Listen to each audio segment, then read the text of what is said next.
All right. Welcome to Real Estate Hustlers podcast. I'm your host, Josh Appleman. Today we're joined with Ash Patel. Ash has got over 15 years with corporate roles, pivoting to commercial real estate, building a lean platform, acquiring and self-managing value-add assets across the Midwest and Southeast. Ash, if you could let the listeners know a little bit more about yourself. Yeah, Josh, thank you. I've been in commercial real estate for 15 years, made every mistake you can imagine. and I was lucky that I started out with a mixed use building. So, my very first property, I was able to see commercial tenants and I was able to see residential tenants and realize that commercial tenants actually take care of your spot. They make improvements on their dime. They pay a lot of their own expenses, both inside and outside of their space, and it was a pivotal moment that changed the course of my life. Well, let's get into talking about your first deal. Well, I guess your first deal in real estate, and then we can go to where you're at now. Mixed use building in a college town, apartments over a convenience slash grocery store, and they mostly just sold a ton of beer to college kids because it was on campus. I had a pivotal moment again where I'm unclogging a tenant's toilet, look out the window, and I could see the rooftop of the store. There's an HVAC crew replacing all of the rooftop units.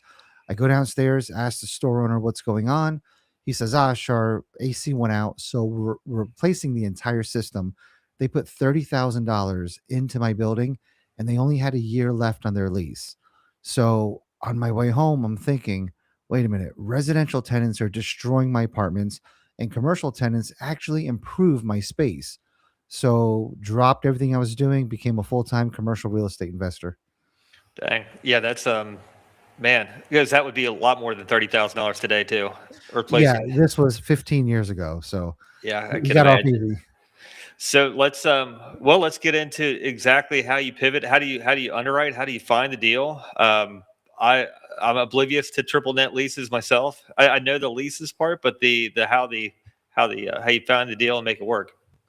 If you want to talk specifically about triple net leases, the easiest ones and the ones that come to mind for most people are the Starbucks, Walgreens, McDonald's.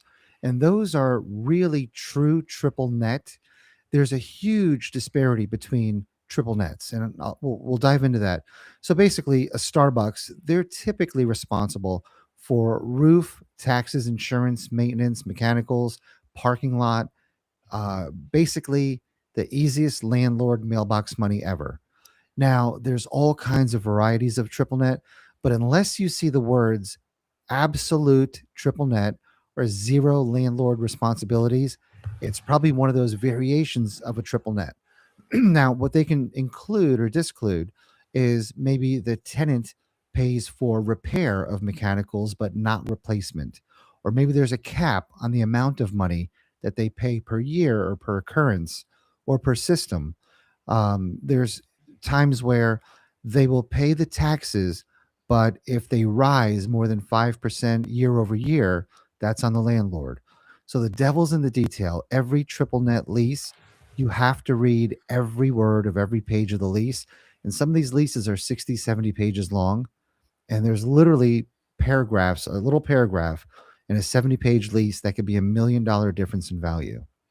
That's what I'm thinking in my head as you're speaking. There'd be absolutely no forgiving if you forget to read a sentence in between a sentence, meaning that's the detail. You have to know what each line truly means. So if you buy the property at X basis, property taxes increase at the new basis.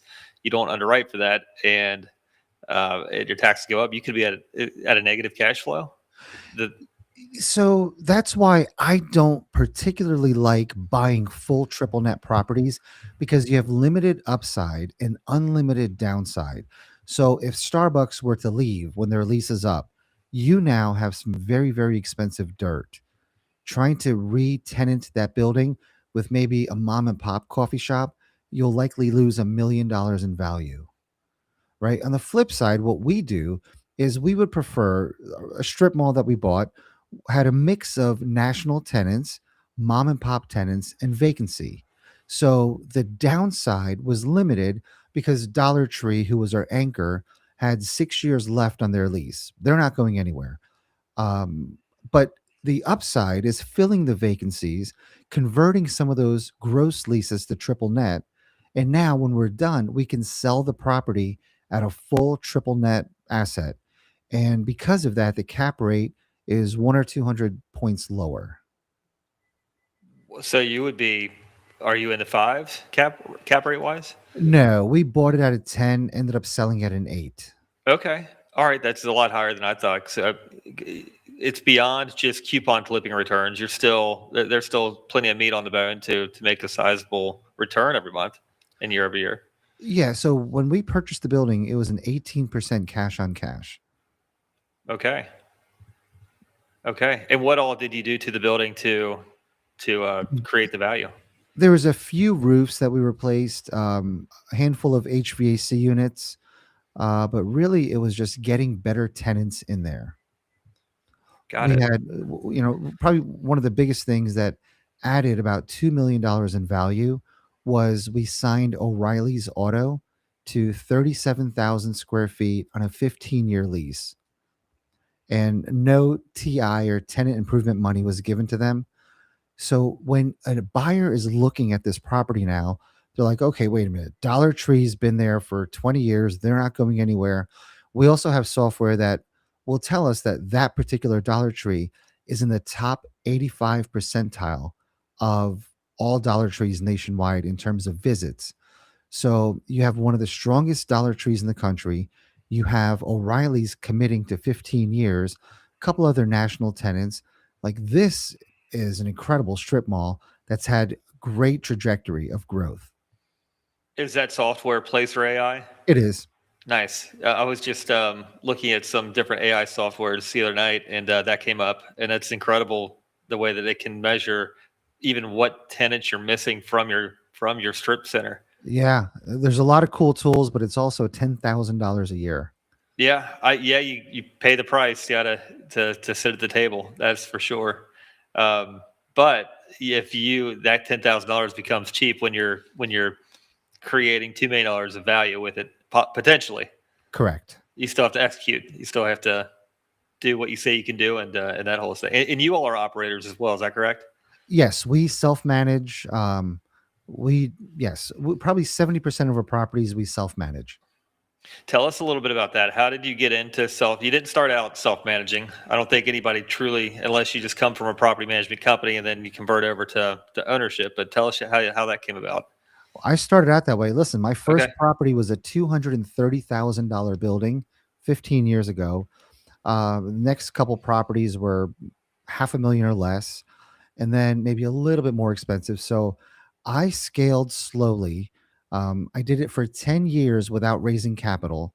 So I never had property managers. We did everything in house. And I'm not saying this is the path to go down, but for 10 years, I was a one man shop, right? I didn't have my first hire until year 9 or 10. So we just scaled steadily. Never lost investor capital on any deal. Have always delivered what we promised. Managing properties in house was just how we've always done it. I tried the property manager route, thinking, I achieved some level of success, and now I could farm this stuff out. No one's going to manage it as good as you. So even if we have property managers on properties, every tenant still gets my cell phone number and the cell phone numbers of everyone on our team. We want those calls when things are not going right. Yeah, having your finger on the pulse. That's truly what helps just keep properties where they need to be and keep your tenants right there in place. Also keeps you aligned with the business goals. That's it's helped us out a ton. We use Slack just for internal communications and staying really within sync of everyone that's operating in, both in the field and in the offices. So, but it's important to be there in the thick of it. Yeah. Josh, do you edit these podcasts? They usually go out just raw. Okay. Are you tapping on your desk? I don't maybe. It's really resonating through the mic. It's just the phone. The phone has a kickstand on it, so I was Oh, okay. flipping that back and forth. But That's it must be what's a doing it. microphone picking it up. But no, they usually go out raw, and then we'll cut it up and things. But Um, but property management, being the operator and execute on the business plan, I feel like it's extremely important to be vertically integrated, especially with today where you have syndicators out there raising capital, but they're three steps back from the actual operations of the deal. And really, and then that can go even in the GP where nobody knows what's going on in the field, besides the group that they hired to run it, which might not be running it very well. What has been your kind of experience on that notion? That's a good question. So we still have property managers from properties that we've acquired, or one particular property when we bought it, it was an office building, had 57 tenants.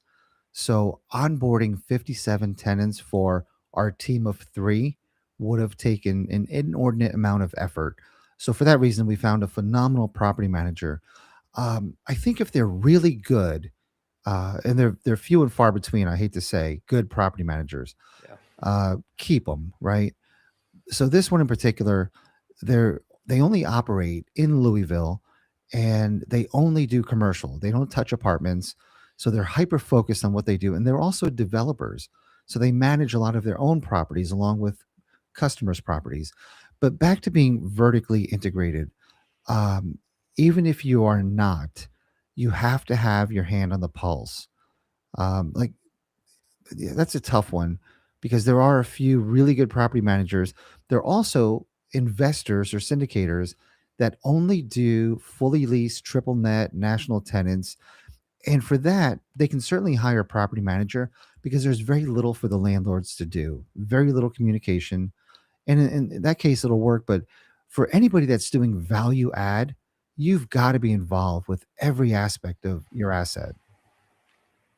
Yeah, well, and that's what we're buying is value add. We can't. It's not really just taking cash and putting it in bricks and um, wait for 20 years. We constantly are recycling cash that we've created into new deals. So, and for Here's a that, question for you. uh, What do you think of all these new syndicators that are doing these generational holds or 10-year holds? I mean, I guess time will tell. I don't know. You don't know what you don't know, and that's what I feel like the syndicators have been washed out for the most part because there was such a fad to go out there and raise capital and deploy it in deals, and the operators were new or didn't have any prior experience of even owning a business, and now they're getting into real estate, which they were told that it's passive when it's not if they're the operator. Far from it, and I think there's just things are washing out now. And Yeah, but it goes back to what you just said. You like to recycle cash. Well, pre interest rates going up, every syndicator was doing 3 to 5 year holds. And now that deals have gotten tougher and thinner, people are going to these generational holds or 10+ year holds. And I really don't like those because you're telling me the deal doesn't make sense in 3 to 5 years. You need time on your side to make this deal work. So I would caution your listeners to avoid those. Who wants to give somebody their money for 10 years hoping for the best? Would you ever give your money to a stockbroker and say, "Hey, see you in 10 years"? it just takes a different, me personally, no, but it takes a different person that might be looking for just a depreciation play, possibly, or they just want real estate in their portfolio. But yeah, if they need time on their side to make the deal pencil to start generating meaningful returns, and that's as long as they're not holding their breath. I um, Yeah. I mean, if they're being sold that by somebody out there, I mean, it's that goes back to the operator and the sponsor. What other deals have they done? What does the end look like, and have they made it to the end yet on any other deals too? Have they gone full cycle? Have they done something 10 years ago, and now 10 years we're here at the 10-year mark, and this is what happened, versus forecasting. Yeah, another really good question for your listeners to ask if they're going to put money in someone else's deal is ask them, how many deals have you done on your own before you started raising capital? Yeah. Because I don't think you should be allowed to come out of the gate swinging with other people's money, right? Oh, for sure. 100%. If you're not willing to put your own out there on the line first, solo, beyond before you raise capital, you shouldn't be asking capital from anyone else. I mean, if you want to pay, if you're willing to pay ignorance tax by learning it on your own dime, then you should. You've got to earn that right to go ask someone else for their cash because now you know what not to do. And I'm still paying ignorance tax on new things that I'm the sole investor operator on, and it's not going to be the last time. I mean, but that's part of trailblazing too. My kids won't pay the same ignorance tax that I've paid. I hope not. Yeah. Another good question to ask is how much money are you putting into the deal? Because a lot of syndicators will say, yeah, we're investing alongside of you. But in reality, they're just taking their fees and rolling it into the deal. Right. So we typically put half the money up ourselves and the other half comes from investors. Yeah, and that's alignment. That's being aligned because if you're going to keep your foot on the pedal to get your cash back, you're going to be in true alignment with that, and as well as your investors who have the cash in the deal too. Um, that just totally makes sense. And that goes back to you come from the operator, the operations on the ground, and you didn't start out by raising capital and hoping that it worked out. You used your own capital, made sure it worked out, and then you went out and brought some other people on your journey with you. Right. So tell us about some learning lessons that you've had along the way. There was a time where people used to say, everything I touch turns to gold. And I think I started believing that because I ended up buying like half a dozen properties at this estate auction. Not even, I wasn't even at the auction. I was at a state at the time of the auction. I sent someone else in my place to bid. They were on the phone with me. I couldn't hear over the auctioneer in the crowd. And all I kept hearing is, you want to keep bidding? I'm like, yes, let's go bid higher. And ended up buying 6 properties at that auction. Came back to town, and I kid you not, one of the buildings was half torn down. It Mm. looked like a bomb hit it, and my heart sank, and I'm thinking, what have I done? Those properties, it took me 6 years to offload, tons of headspace. And it was just in a town that been ravaged by drugs and job losses, but it was right on the river. It was once an incredible destination place. And me and a couple other guys had the vision of trying to rehab the town. We were just fighting too many forces. But at the end of the day, great lesson to learn. It was just my own money, no investors, but 6 years, I had a constant reminder of what a bad decision I made and what happens when ego gets the best of you. What happened on the sixth year? It was a 6 year where I finally was able to sell the very last property. And what was the outcome? Make money? Did a lot of Um, time, but you got your money back, or honestly, the money, I don't know. I would assume with the time value of money, I'm sure I lost. Let's just assume I lost some money. It wasn't significant, but it was just the headspace that it took up, kept me from doing other things, and just really took a lot of our time. yeah, that's the brain damage, and Yeah, that those deals are just energy suckers. And I've had a few of those, but you get through them, and you know what not to do, and move on to what you know you do best. absolutely. That's so. Have you done invest beyond multifamily? Have you done multifamily deals? I have. I've also participated as an LP in a lot of multifamily deals, but that was between 2015 and 2019. And it was around that time that their returns started falling off, right? I mean, 2015, I was getting 26% annualized returns on Wow. multifamily syndications. That was the peak probably of multifamily. And by 2019, it was probably 16% annualized returns. And that was when I stopped. I've had my own apartments, single family homes, duplexes. Uh, those were just headaches. I absolutely despise doing residential. And I'm also not good at it, right? So when a tenant tells me they promise they'll pay me next month, I believe it. And in fact, like I try to give them life advice and help them. And it's just, I'm not cut out for it. I think when you buy bigger deals, and we're all constantly looking for the next deal, and there's no big deals out there, and then you start looking into the Zillow, the Redfin. You're like, what else is out there? And it's just not appetizing at all because now you're just because the big deals is where the fun is. They're fun to take down. They're fun to on the takeover, the business plan, the execution, and Yeah, but I've spoken to a lot of people where it's been years since they found a good yeah, large deal because there's still people out there willing to overpay for yeah, large yeah. multifamily deals. And I mean, I really encourage people to pivot, get out of multifamily, get out of residential altogether. And just get the there's still base hits out there for sure. You got a much smaller, but they're base hits. But what as far as strip centers or triple net leases, what should they be looking for that are tangible? Yeah. So if you have a newer investor, you're not going to buy a $10 million strip mall. Look at where you shop. Those neighborhood strip centers, right? Even if it's a little mom and pop, two tenant strip that's in a suburban neighborhood, those cash flow incredibly well. The pizza place, the deli, the dog groomer, those are internet resistant, recession resistant businesses. And if there's no land to build new competition, it's an incredible opportunity. So you can start out small with suburban retail, suburban office, um, but just start underwriting things close to where you live, right? And then office again, we have a once in a lifetime opportunity to buy office for pennies on the dollar. What are your so you're bullish on office? What's the play there?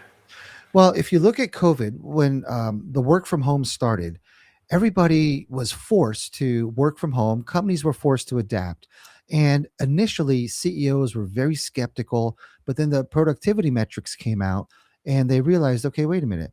These guys and girls working from home are on average 3 hours more productive. Well, here we are 5 years after the lockdown. Now the metrics are okay, if you're working from home, you're 4 hours less productive working from home because we all learn how to game the system, right? Taking 2 hour lunches, hanging out with the kids, the spouse, taking the dog for longer walks, not really starting on time, having these little mouse movers that make your employer think you're working. So productivity's gone down, not to mention these mental health issues that kids are complaining about because they don't have any people interaction. They're losing people skills. So most major companies have called people back to the office, even the conservative ones, Google, Facebook, Disney, big banks, JP Morgan, everybody's coming back to the office. So they started out, okay, let's try 2 days a week, 3 days a week. They're done. It's 5 days a week back in the office. The difference is they're not going back to the downtown offices where you got to pay to park, walk a couple blocks to your building. They're now seeking suburban offices. Let's build where people are closer, where their commute is shorter, right? I can The see that. employers want to be where people are. Yeah, I'm downtown Cincinnati, and I totally get with agree with the parking and and really the nonsense that you see and hear. The it's the nonsense. Yeah, so look, I'm in Cincinnati as well, and a lot of those restaurants and bars, because people were moving out of downtowns, companies were no longer bringing their workers downtown. They started opening in the suburbs of Milford and Loveland and Mason. So that's where all the action is. You want to be in the suburban downtowns. Yeah, yeah, I agree. I totally agree with that. It's so. What is your take on AI? What does your horizon look like on AI and the different things coming out? In terms of jobs or finding deals or what? Yeah, Which way do you want to go? that's a broad question. I Okay, think that it's all encompassing though, because it's okay. all hitting at once at the same time. Yeah, so jobs, there certainly will be attrition, right? Already, I mean, how many people use AI for legal work versus lawyers? I Mhm. mean, I think that's going to be one of the first professions to go. Coders have already fallen off, and all the tech company CEOs will tell you we don't need coders really. So, what used to be one of the hottest fields has now it's not just not sought after anymore. So, I Vanished. think there'll be a shift in jobs, right? But people thought that during the Industrial Revolution, uh, many times in the past, the dot com bubble. Um, I think there will be a need for jobs. It'll just shift. But in terms of looking for deals, This is another reason I love our space: office, retail, medical. It's an inefficient market. I've had so many Stanford, MIT, AI people say, "Hey, I can help you find deals." And I said, "No, you can't." Well, give us a shot. So I'll lend somebody from our team to them for a month or two, and they'll spin their wheels, and finally they'll just hang up. I mean, it can't be done because there's no way to effectively find and or underwrite deals with all the detail in these 70-page leases, right? You need a human for that. So for what we do in terms of finding and underwriting commercial deals, sure, AI can help weed certain properties out or give us an initial look, but the devil's in the details. Have you heard of Notebook LM? I have. Man, you can drop every document in there. It's got one source of truth, and truly reads in between the lines. Points. I was reading, going through a Lura contract, and I mean, it just picked up things that were like, "Wow, good, okay, we can go with that." Yeah, it is great.